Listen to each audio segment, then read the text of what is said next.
Content warning in general is kind of ridiculous if you ask me, like this one for the movie Rush Hour, where it warns you that certain depictions, language, and humor may seem outdated and at times offensive. And by that we mean there's a scene where Jackie Chan said the N-word.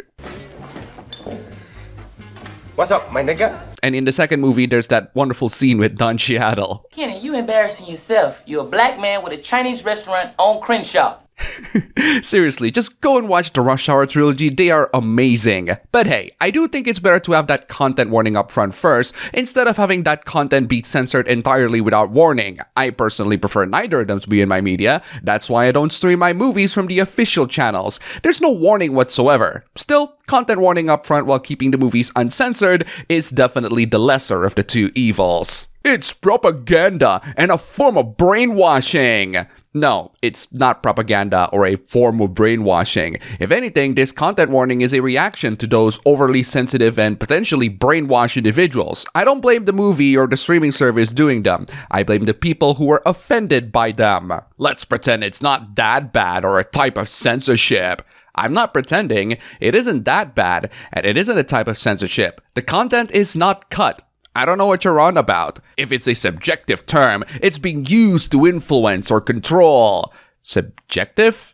I don't see what is subjective from the warning. Jackie Chan saying the N-word is not something that people can do in current year without a lot of backlash. And it can be offensive to certain people, especially the guys that beat the crap out of him in that very same movie. All I'm saying is, just because you disagree with how non-offensive it is, doesn't make it brainwashing. Offensive is arbitrary and subjective, and has no reason being in a warning of any kind.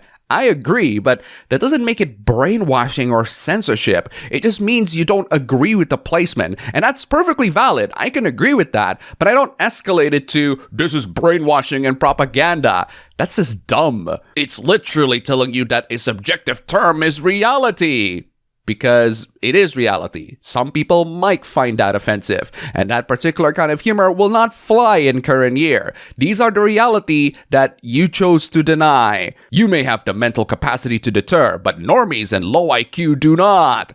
Wait, so you don't deny that some people might find it offensive? What is this doublethink? Either way, that's more of the fault of society as a whole than the movie itself. The streaming services are just trying to adapt with the times, and if you ask me, my problem is with the times rather than the streaming services, even though I do have problems with streaming services too, mostly because their subscription prices are ridiculous.